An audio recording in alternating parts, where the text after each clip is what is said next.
Hello students, welcome to my channel AKT biology.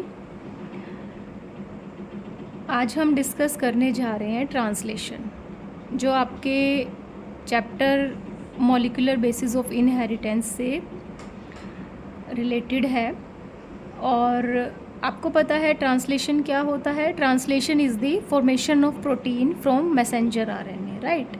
But translation करने से पहले एक छोटा सा टॉपिक है जेनेटिक कोड, जिसको समझना बहुत ज़रूरी है क्योंकि ये लिंक है ट्रांसलेशन से। ओके, तो चलो let us start. Genetic code. Your DNA and RNA are made up of 4 nucleotide bases. आपको पता है कि डीएनए और आरएनए जो है वो 4 बेसिस से मिलके बनते हैं। अगर डीएनए है तो उसमें वो 4 बेस होंगे आपके ATGC। आरएनए है तो ATGC में थाइमिन की जगह पे T की जगह पे U आ जाएगा, AUGC। Adenine, thymine, guanine, cytosine in DNA and adenine, uracil, cytosine and guanine in RNA. Okay, तो जो एक फिजिक्स के साइंटिस्ट आए थे, जॉर्ज गैमियो, उन्होंने कहा था कि जो जेनेटिक कोड है वो 3 जो बेसिस हैं, 3 न्यूक्लियोटाइड जो बेसिस हैं, उनकी अलग अलग कॉम्बिनेशन से बनते हैं। मतलब इट्स अ 3 लेटर वर्ड, और जिसको हम जेनेटिक कोड या जेनेटिक कोडोन कहेंगे। उन्होंने इसमें परम्यूटेशन एंड कॉम्बिनेशन का फंडा लगाया था कि अगर 4 बेस हैं टोटल, AUCG, जो आरएनए की हम बात कर रहे हैं क्योंकि मैसेंजर आरएनए से प्रोटीन बनता है, तो 4 बेसिस की 3-3 की कॉम्बिनेशन होगी तो टोटल आपके 64 कोडोन बनेंगे। ओके, तो अब हम कुछ फीचर्स पढ़ेंगे जो जेनेटिक कोडोन्स के यूनिवर्सल हैं, और उनको आपको याद रखना ज़रूरी है सो दैट फिर आप ट्रांसलेशन को अच्छे से समझ पाएंगे। The first one is genetic code और कोडोन इज़ ट्रिपलेट। जो जेनेटिक कोड होता है मैसेंजर आरएनए में वो ट्रिपलेट होता है, मतलब it is made up of 3 nitrogenous basis. जो ये AUCG आरएनए में है, इनमें से कोई 3 ही एक बार मिलके एक आपका कोडोन बनाएंगे, जेनेटिक कोड बनाएंगे। ओके, तो इस तरह से टोटल परम्यूटेशन कॉम्बिनेशन यानी मैथमेटिक्स का आप इसमें फंडा लगाओगे तो यू विल फाइंड दैट कि टोटल कोडोन्स जो हैं वो 64 होते हैं। 64 में से 61 कोडोन जो हैं आपके अलग अलग अमाइनो एसिड्स को कोड करेंगे। Amino acid you know they are the basic unit of proteins. Proteins जो हैं वो अमाइनो एसिड से मिलके बनते हैं। एंड रेस्ट ऑफ 3 जो रह गए, 64 में से 61 जो है अमाइनो एसिड के लिए कोड कर रहे हैं, 3 जो हैं वो किसी अमाइनो एसिड को कोड नहीं करते हैं, इसीलिए उनको हम स्टॉप कोडोन बोलते हैं। स्टॉप कोडोन क्यों बोलते हैं? क्योंकि जब ये कोडोन आते हैं 3 तुम्हारे स्टॉप कोडोन mRNA में ड्यूरिंग ट्रांसलेशन, तो जो ट्रांसलेशन है वो टर्मिनेट हो जाती है, वो स्टॉप हो जाती है, because they do not code for any amino acid. Second feature ये है कि 1 codon code only for 1 amino acid. इसको बोलेंगे अनएम्बिगुअस और specific nature of the genetic code. मतलब कि एक जेनेटिक कोड से, एक जेनेटिक कोडोन से एक ही अमाइनो एसिड कोड होता है। For example AUG it code for methionine amino acid, ठीक है। बट एक्चुअली ऐसा नहीं है। एक्चुअली क्या है, कोडोन में डीजनरेसी है। डीजनरेसी मीन्स डीजनरेट नेचर है उनका, मतलब समथिंग बियॉन्ड रूल्स। रूल क्या कहते हैं कि 1 कोड जो है वो एक अमाइनो एसिड को कोड करता है, बट ऐसा नहीं है। कई बार क्या होता है कि एक से ज़्यादा कोडोन सेम अमाइनो एसिड को कोड करते हैं, मतलब एक अमाइनो एसिड कई कोडोन से कोड हो रहा है। इसको बोलेंगे degeneracy. Codon is degenerate and this behaviour is degeneracy of genetic code और genetic codon. For example UUU and UUC की अगर हम बात करें, ये 2 जेनेटिक कोड हैं और दोनों ही फिनाइल एलानीन को कोड कर रहे हैं। उसी तरह UUA, UUC वो दोनों ही ल्यूसीन को कोड कर रहे हैं। ओके, आपने एक चीज़ नोट की कि इन सभी में जो ये first this is the first position of the base in genetic code, this is second and this is third. इन सभी में थर्ड पोजीशन चेंजिंग है, first and second position same है, ठीक है। तो इसीलिए कहा जाता है कि जो थर्ड पोजीशन है वो वोबल है। Wobble means it is changing, ये चेंज हो सकती है, लेकिन फर्स्ट और टू जो सेकंड पोजीशन है वो इम्पोर्टेंट है कॉम्प्लीमेंट्री बेस पेयरिंग के लिए ट्रांसलेशन के टाइम, वो जब हम ट्रांसलेशन करेंगे मैं बताऊंगी। थर्ड वाली पोजीशन जो है वो वोबल है, वो चेंजिंग है, ठीक है। इसी चेंजिंग पोजीशन की वजह से एक से ज़्यादा कोडोन सेम अमाइनो एसिड को कोड करते हैं, तो इसको वोबल हाइपोथेसिस भी बोलते हैं। Means this position is less strict और it can say this can say कि ये एक फ्लेक्सिबल है, ठीक है। ये पोजीशन चेंज होती रहती है और कहीं ना कहीं म्यूटेशन के पॉइंट ऑफ व्यू से ये इम्पोर्टेंट रोल भी प्ले कर सकती है। फॉर एग्जांपल अगर आपके एमआरएनए में यू है जो फिनाइलएलानिन को कोड कर रहा है, लेकिन ड्यू टू सम रीजन किसी म्यूटाजन की वजह से या किसी भी एक्सपोजर की वजह से इसमें म्यूटेशन हो गई है और म्यूटेशन इस तरह की हुई है कि यू में थर्ड पोजीशन पे यू की जगह सी आ गया, ओके तो सी भी आ जाता है तो कोई फ़र्क नहीं पड़ेगा, क्योंकि यूयूसी ऑल्सो कोड फॉर फिनाइलएलानिन। तो एज अ रिज़ल्ट जो प्रोटीन है जो बनना है वही बनेगा, एज अ रिज़ल्ट फिनोटाइप या जीनोटिपिक कुछ खास चेंज नहीं होंगे, ठीक है। तो वो इस कोई हार्मफुल इफ़ेक्ट नहीं होंगे, बट लेकिन वो उसी केस में है कि इसका ऑल्टरनेटिव दूसरा अगर यहाँ पे बेस आता है जो सेम अमाइनो एसिड को कोड करता है तो वो म्यूटेशन बेनिफिशियल है। अदरवाइज़ लेकिन अगर कोई और यहाँ पे बेस आ जाएगा तो it may lead to genetic disorder और any harm to the individual, okay. So this is the degeneracy or the degenerate nature of genetic code, and this type of changing position at the third position basis की in a genetic code, इसको हम wobble hypothesis से explain करेंगे। Now next is codon जो है mRNA में हम continuous manner में उसको रीड करेंगे, कंटिन्यूस फैशन में उसको रीड करेंगे, बीच में कोई भी पंचुएशन नहीं होगी, कोई ओवरलैपिंग नहीं होगी, कंटिन्यूस मैनर में इसको रीड किया जाएगा। फॉर एग्जांपल ये आपका मैसेंजर आरएनए है और ये उसका सीक्वेंस है, तो 3-3 का ऐसे हम कंटिन्यूसली कोडोन को रीड करेंगे, ठीक है। And genetic code is universal. Universal मतलब फॉर एग्जांपल कि यू फिनाइलएलानिन को कोड करता है बैक्टीरिया में, तो देन ह्यूमन में भी you will code for phenylalanine. ऐसा नहीं है कि ये किसी दूसरे अमाइनो एसिड को कोड करेगा, बट इसके कुछ एक्सेप्शनल केसेस हैं माइटोकॉन्ड्रियन डीएनए में या फिर प्रोटोजोआ वगैरह में, ठीक है। नेक्स्ट फीचर है जेनेटिक कोड का कि इसमें एक कोडोन है AUG, ये ड्यूअल फंक्शन प्ले करता है, मतलब इसमें इसके डबल रोल हैं। ये स्टार्ट कोडोन भी है, इनिशिएटर कोडोन भी बोलते हैं इसको, मतलब एमआरएनए में जहाँ भी AUG आ जाता है वहीं से ट्रांसलेशन स्टार्ट हो जाती है, ओके। और दूसरा ये एक स्पेसिफिक अमाइनो एसिड को कोड भी करता है जिसको हम मिथियोनिन बोलते हैं। उसके अलावा स्टॉप कोडोन जैसे मैंने पहले बताया था कि 64 में से 61 अमाइनो एसिड को कोड करते हैं और 3 जो हैं वो स्टॉप कोडोन है जो किसी अमाइनो एसिड को कोड नहीं करते। वो 3 जो हैं वो है UAG, UGA, UAA, ये आपको याद रखना पड़ेगा। और जब ये स्टॉप कोडोन आ जाते हैं ट्रांसलेशन के टाइम एमआरएनए में, जहाँ पे इनमें से कोई भी स्टॉप कोडोन आ जाएगा वहीं से ट्रांसलेशन जो है वो टर्मिनेट हो जाएगी, उसका एंड हो जाएगा, ओके। ये मैंने एक सेंट्रल डोग्मा आपको एक्सप्लेन किया है। सेंट्रल डोग्मा हमारी बॉडी की सेंट्रल प्रोसेस को बोलते हैं, मतलब इसके चारों ओर हमारी पूरी बॉडी की मशीनरी जो है वो इवॉल्व होती है। कि जो आपका जेनेटिक मटेरियल है वो है डीएनए से डीएनए बनना, मतलब उसकी कॉपी बनना, रेप्लिका बनना इज़ रेप्लिकेशन, जो न्यूक्लियस के अंदर होती है सेल में, ठीक है। फिर आपका डीएनए से आरएनए बनता है सिंगल स्ट्रैंडेड 5' 3' डायरेक्शन में, उसको आप बोलोगे ट्रांसक्रिप्शन। डीएनए से आरएनए बनना भी न्यूक्लियस में ही होता है, ट्रांसक्रिप्शन भी न्यूक्लियस में होता है। फिर मैसेंजर आरएनए जब न्यूक्लियस में बन जाता है वाया ट्रांसक्रिप्शन, तो आरएनए जो है वो साइटोप्लाज्म में बाहर चला जाता है प्रोटीन बनाने के लिए, उस प्रोसेस को कहेंगे ट्रांसलेशन। आरएनए से प्रोटीन बनना इज़ ट्रांसलेशन, ये साइटोप्लाज्म में होता है। And this whole process is known as central dogma of our body.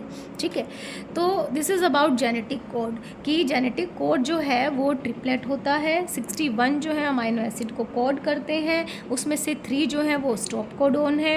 Okay, second feature है कि एक कोड जो है एक अमाइनो एसिड को कोड करता है, but actually it is degenerate in nature. कई बार एक से ज़्यादा कोडोन सेम अमाइनो एसिड को कोड करते हैं। कोडोन को हम हमेशा कंटिन्यूस मैनर में ही रीड करते हैं। कोडोन यूनिवर्सल है, हर स्पीशीज़ में वो सेम अमाइनो एसिड को कोड करेंगे।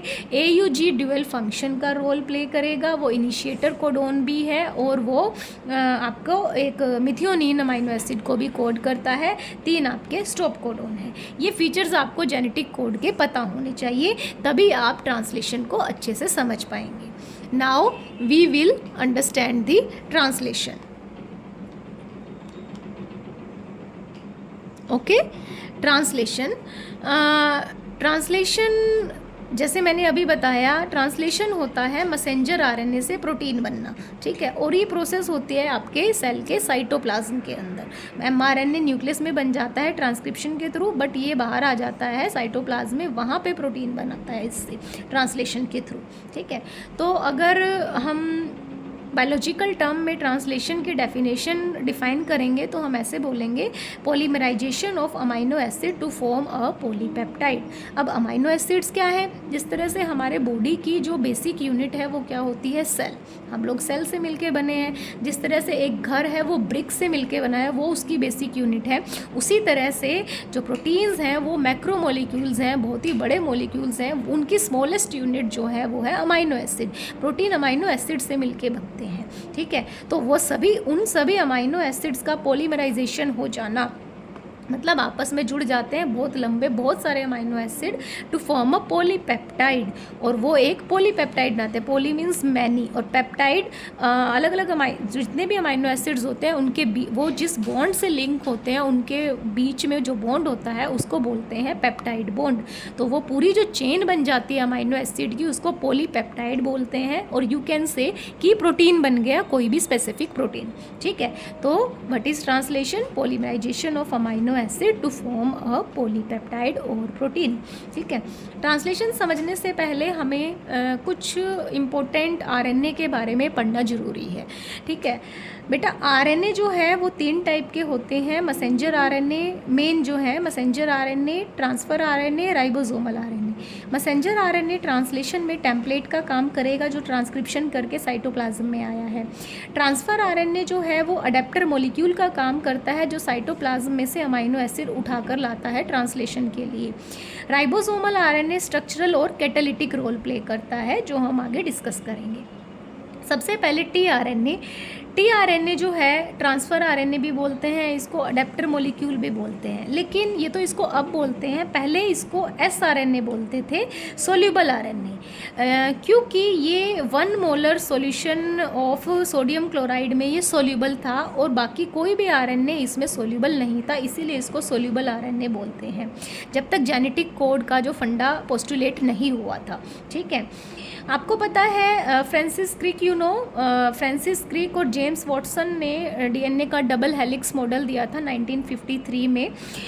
तो उन्होंने, फ्रांसिस क्रिक ने ये कहा था कि कुछ ना कुछ ऐसा मैकेनिज़्म है, कोई ऐसा मॉलिक्यूल है जो एक हैंड पे जेनेटिक कोड को रीड करता है और दूसरे एंड पे वो अमाइनो एसिड को लेकर आता है।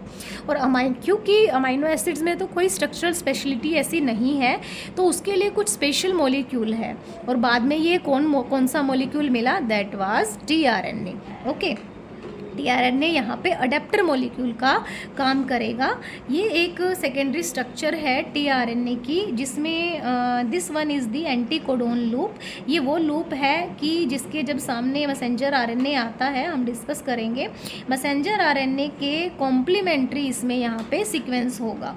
ठीक है, and this end of tRNA is known as amino acid acceptor end. इस एंड पर ये साइटोप्लाज्म से अमाइनो एसिड लेकर आता है किसके स्पेसिफिक? जो यहाँ पे ये सीक्वेंस फेस करता है मैसेंजर आरएनए में, जो यहाँ पे जेनेटिक कोड आएगा ट्रांसलेशन के टाइम, उसके स्पेसिफिक्स। फॉर एग्जांपल यहाँ पे AUG आ गया, ठीक है, तो AUG के स्पेसिफिक ये मिथियोनिन को लेकर आएगा अपने इस एंड पे। This is the D arm of tRNA and this is T arm, okay.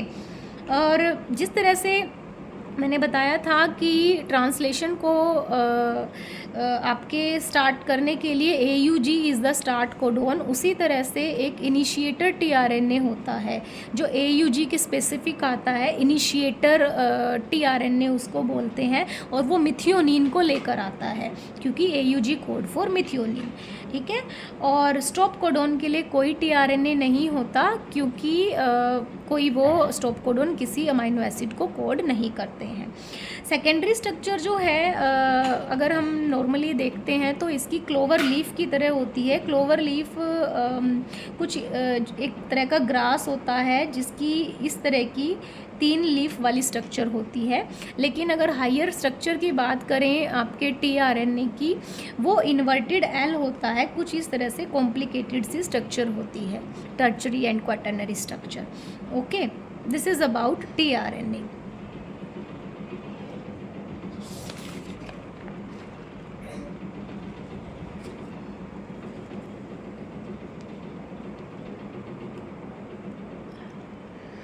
Now अब मैं आपको थोड़ा सा पेप्टाइड बॉन्ड के बारे में बताती हूँ। The order and the sequence of amino acid in a polypeptide is based upon the sequence of bases in mRNA. Obviously कि जो mRNA में कोडोन का सीक्वेंस आता है ना ट्रांसलेशन के टाइम, उसी सीक्वेंस के अकॉर्डिंग आपके पॉलीपेप्टाइड की चेन बनती है, ठीक है। तो जैसे क्योंकि मैसेंजर आरएनए से ही ट्रांसलेशन होती है, पॉलीपेप्टाइड बनता है, ठीक है। ये पेप्टाइड बॉन्ड जो है 2 अमाइनो एसिड के बीच में जो बनता है उसकी केमिस्ट्री कुछ इस तरह की है। जैसे ये एक अमाइनो एसिड है, ये एल्काइल ग्रुप है, ये अमाइनो ग्रुप है, ये इसका कार्बोक्सिलिक ग्रुप है, ये वाला भी एक अमाइनो एसिड है, ठीक है। इसके अमाइनो ग्रुप और इस ग्रुप से वाटर जो है वो रिमूव हो जाता है, एंड जो ये मैंने शो कर रखा है आपको CONH, this is the peptide bond. और ये बॉन्ड बनने के लिए दोनों अमाइनो एसिड में बहुत ज़्यादा ATP की ज़रूरत होती है, ठीक है।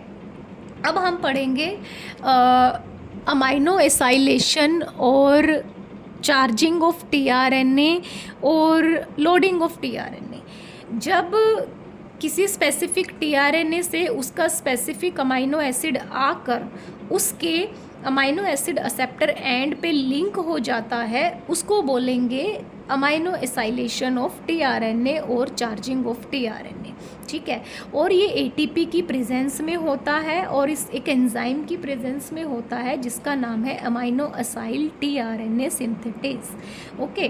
तो चार्ज tRNA या अमाइनो एसाइलेटेड tRNA या लोडेड tRNA अपने स्पेसिफिक अमाइनो एसिड को लेकर आता है ट्रांसलेशन के लिए, ठीक है। जो उसकी एंटीकोडोन लूप में सीक्वेंस होगा वो किसके स्पेसिफिक होगा? मैसेंजर आरएनए में जो जेनेटिक कोड है उसके स्पेसिफिक। जो जेनेटिक कोड होगा उसके स्पेसिफिक वो अपने दूसरे एंड पे अमाइनो एसिड को लेकर आएगा साइटोप्लाज्म से, ठीक है। उसके अलावा ट्रांसलेशन में ज़रूरत होती है राइबोसोम की। राइबोसोम जो है साइटोप्लाज्म में प्रेजेंट है, आपको पता है, they are the cellular factory responsible for the synthesis of protein, ठीक है। और वो बहुत सारे स्ट्रक्चरल आरएनए और 80 टाइप के डिफरेंट प्रोटीन से मिलके बने होते हैं। ट्रांसलेशन साइटोप्लाज्म में होती है, ये भी आपको पता है। ये एक राइबोसोम की स्ट्रक्चर है। दिस इज़ द लार्ज सब unit of ribosome and this is the small सब यूनिट, ठीक है। जो लार्ज सब यूनिट है बेटा, इसमें 3 साइट होती है EPA। E is the exit site, P is the peptidyl site, A is the amino acyl site. इनका क्या रोल है, कैसे ट्रांसलेशन होती है, हम अभी डिस्कस करेंगे, ठीक है। ये इसी ऑर्डर में आपको लिखनी है। ये मैंने यहाँ पे tRNA बनाया है जो चार्ज्ड है, मतलब जो अमाइनो एसिड को लेकर आया है। ये यहाँ पे मैंने इस तरह की स्ट्रक्चर इसलिए बनाई है क्योंकि आगे मुझे पूरी मशीनरी दिखानी है ट्रांसलेशन की, तो मैं इस तरह से दिखाऊंगी यहाँ पे tRNA को। ये इसकी एंटीकोडोन लूप है and this is the amino acid acceptor and, और ये लेकर आया है रेड कलर का, ये मैंने जो शो किया है अमाइनो एसिड को, ठीक है। This is the charge TNA और अमाइनो एसाइलेटेड tRNA जो अमाइनो एसाइल tRNA सिंथेटेज की प्रेजेंस प्रेजेंस में चार्ज हो गया है, अमाइनो एसिड को लेकर आया है। ट्रांसलेशन की जो प्रोसेस है उसके 3 स्टेप होते हैं, initiation, elongation and termination. Initiation जैसे इसका नेम सजेस्ट कर रहा है कि स्टार्ट होना, प्रोसेस स्टार्ट होती है। इलोंगेशन ये कंटिन्यू होती है, पूरी पेप्टाइड की चेन बनती है। टर्मिनेशन में प्रोसेस का एंड कैसे होता है। ओके, नाउ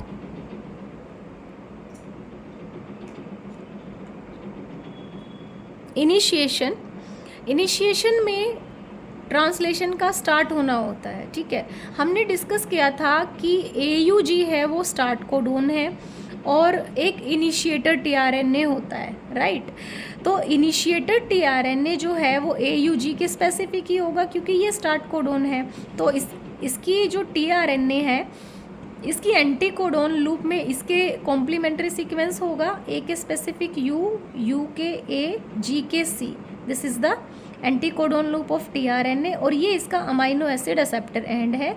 ये यहाँ पे AUG के स्पेसिफिक, हमें पता है AUG किसको कोड करता है, मिथियोनिन को लेकर आता है। ठीक है, और ये ग्रीन कलर का है मैसेंजर RNA जो ट्रांसक्रिप्शन करके न्यूक्लियस से बाहर आया है। मैसेंजर RNA जो है राइबोसोम की स्मॉल सब यूनिट से अटैच हो जाता है इनिशिएशन में कुछ इस तरह से, और जो इनिशिएटर tRNA है जो मिथियोनिन को लेकर आया है, जहाँ पर भी इसको AUG मिलेगा ये आके राइबोसोम की पेप्टिडिल साइट पे अटैच हो जाता है। पेप्टिडिल साइट पे ये बिल्कुल इम्पोर्टेंट है, ये आपको याद रखना है कि जो पहला tRNA अमाइनो एसिड को लेकर आता है वो P साइट पर ही आएगा, ऑलवेज ऑन P साइट। ठीक है, तो ये आया और यहाँ पे मिथियोनिन को लेकर आ गया ये P साइट पे। ठीक है, और एक और चीज़ है, जो मैसेंजर RNA होता है जिसका सीक्वेंस अपना ही एक यूनिक सीक्वेंस है, जहाँ पे उसमें स्टार्ट कोडोन होता है, जहाँ से मतलब ट्रांसलेशन स्टार्ट हुई है, और फिर जहाँ पे आगे जाके स्टॉप कोडोन होगा। ठीक है, स्टार्ट कोडोन से स्टॉप कोडोन तक के रीजन की ट्रांसलेशन होगी, बट स्टार्ट कोडोन से पहले वाले रीजन और स्टॉप कोडोन के बाद वाले रीजन को आप बोलोगे UTR, अनट्रांसलेटेड रीजन्स, मतलब जिनकी ट्रांसलेशन नहीं होती। उनके दूसरे रोल्स हैं, वो रेगुलेशन में हेल्प करते हैं ट्रांसलेशन की प्रोसेस में। ओके, तो पहला tRNA इनिशिएटर tRNA मिथियोनिन को पेप्टिडिल साइट पर लेकर आ गया। फिर इलोंगेशन में क्या होगा, अब इलोंगेशन में जितने भी tRNA आएंगे, चार्ज जितने भी अमाइनो एसिड को लेकर आएंगे, वो ऑलवेज आप राइबोसोम की A साइट पर ही आएंगे। ठीक है, इसमें क्या होगा कि ribosome move along the length of the mRNA और jump from codon to codon. Messenger RNA जो है वो अपनी पोजीशन पे फिक्स रहेगा, राइबोसोम जो है कोडोन टू कोडोन जंप करेगा, और वी कैन से वो ऐसे मूव करेगा along the length of messenger RNA। ठीक है, तो ऐसे कंडीशन में क्या होगा कि जैसे राइबोसोम ऐसे मूव करेगा तो जो P साइट पे इनिशिएटर tRNA था वो अब इसके मूव होने की वजह से E साइट पर आ जाएगा। ठीक है, और जो इस tRNA में, इनिशिएटर tRNA में और उसके अमाइनो एसिड में जो बॉन्ड था वो ब्रेक हो जाएगा, मतलब वो अपने अमाइनो एसिड से अलग हो जाएगा, और A साइट पे साइटोप्लाज्म से नया tRNA आएगा चार्ज नए अमाइनो एसिड को लेके, जो इसके स्पेसिफिक होगा, जो mRNA में कोडोन होगा। ठीक है, ये बॉन्ड ब्रेक होगा और जो एडजेसेंट अमाइनो एसिड आएंगे P और A साइड पे, उनके बीच में बॉन्ड बनेगा अब, दैट इज़ पेप्टाइड बॉन्ड। जैसे मैंने पहले बताया था कि अमाइनो एसिड के बीच में पेप्टाइड बॉन्ड बनता है। जो कमिंग tRNA आते जाएंगे उनके अमाइनो एसिड के बीच में पेप्टाइड बॉन्ड बनता जाएगा। ये वाला tRNA एग्जिट साइट पे चला जाएगा। फिर अगेन जो आपका राइबोसोम मूव करता है एग्जिट साइट से, फिर जो tRNA खाली हो गया, अब वो चार्ज नहीं रहा, अनलोडिंग हो गई, वो बाहर चला जाएगा वापस, एंड द प्रोसेस इलोंगेट। फिर आपका जो ये यहाँ पर फिर ये वाला ए साइट वाला अब पी पर आ गया, क्योंकि राइबोसोम तो मूव कर रहा है।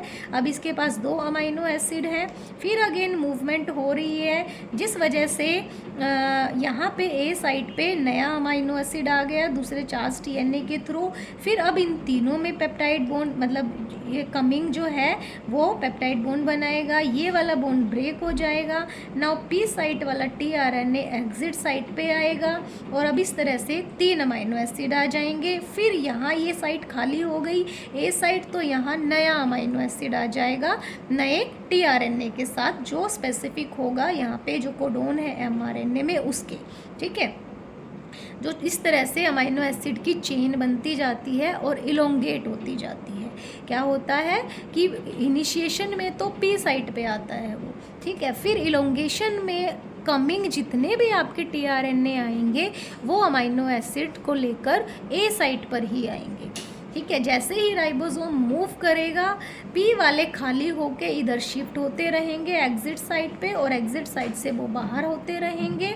फिर पी और ए के बीच के अमाइनो एसिड्स के बीच बॉन्ड बनता रहेगा, और टीआरएनए यहाँ से खाली होके एग्जिट करते रहेंगे, और ए साइट पे नए टीआरएनए आते रहेंगे नए अमाइनो एसिड को लेके। इस तरह से ये चेन इलोंगेट रहती है, बढ़ती रहती है, पॉलीपेप्टाइड की चेन बन जाती है, ठीक है।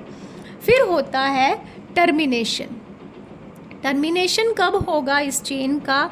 जैसे ही मैसेंजर आरएनए में कहीं स्टॉप कोडोन आ जाएगा। जो मैंने आपको 3 स्टॉप कोडोन बनाए थे, तीनों में से कोई भी आ सकता है, क्योंकि स्टॉप कोडोन के लिए तो कोई भी अमाइनो एसिड अवेलेबल नहीं है, अमाइनो एसिड के लिए वो कोड ही नहीं करते हैं। तो यहाँ पर एक टीआरएनए आएगा जो रिलीज फैक्टर को लेकर आएगा। मीन्स अब प्रोसेस जो है वो रिलीज़ होनी है, ख़त्म होनी है, टर्मिनेट होनी है, ठीक है। जैसे ही रिलीज फैक्टर आया अकॉर्डिंग टू स्टॉप कोडोन, सारी यूनिट्स जो है वो डिसोसिएट हो जाएंगी, और जो पॉलीपेप्टाइड की चेन है वो इस मशीनरी से रिलीज़ हो जाएगी, मतलब प्रोटीन बन जाएगा, ठीक है। अब यहाँ भी ऐसे डायरेक्टली यूज़ नहीं होता है। दिस प्रोटीन और polypeptide chain will go to Golgi bodies और Golgi apparatus in the cell, जहाँ पे उसकी पोस्ट ट्रांसलेशनल मॉडिफिकेशंस होंगी according to the destination site जहाँ उसको जाना है। फिर उस पोस्ट ट्रांसलेशनल मॉडिफिकेशन के बाद जो है वो पॉलीपेप्टाइड चेन या जो प्रोटीन है वो यूटिलाइज हो जाता है डेस्टिनेशन साइट पर जाके। This is about formation of protein. इस तरह से अलग अलग तरह के स्पेसिफिक प्रोटीन बनते हैं। डीएनए से इंफॉर्मेशन एक्सप्रेस हुई आरएनए में, आरएनए इस तरह से ट्रांसलेशन करके साइटोप्लाज्म में उस इंफॉर्मेशन को कन्वर्ट कर देता है प्रोटीन में। दिस इज़ अबाउट ट्रांसलेशन और protein formation. From the exam point of view it is very important, okay. और आपको इसी तरीके से राइबोसोम की स्ट्रक्चर बना के इसी तरीके से तीनों स्टेप को एक्सप्लेन करना है, ओके। उसके बावजूद भी अगर आपको कोई डाउट है या फिर कहीं भी किसी भी स्टेप पे कोई चीज़ ना समझ में आई हो, तो आप मुझे कमेंट बॉक्स में लिख कर डाल सकते हैं, या फिर मेल पर जो भी मैंने कॉन्टैक्ट इन्फॉर्मेशन नंबर डाल रखे हैं आप वहाँ से मुझसे पूछ सकते हैं। You are free to do so. I hope आपको मेरी वीडियो से थोड़ा बहुत कुछ समझ में आता होगा, और डाउट के लिए आई एम ऑलवेज़ वेटिंग। तो मतलब कोई अगर डाउट होते हैं तो इसका मतलब you are learning, you are doing something. अगर डाउट नहीं होते हैं तो मेरा मानना ये है कि उस बच्चे कर ही नहीं रहे हैं, ठीक है। डाउट्स तभी होते हैं हमें जब हम चीज़ें करते हैं और सीखते हैं। तो इसीलिए आई विल प्रेफर कि आप लोग मेरे से पूछें। जितना ज़्यादा आप मेरे से पूछोगे उतना ज़्यादा मैं चीज़ों को एक्सप्लेन करके बताऊँगी। Thank you so much.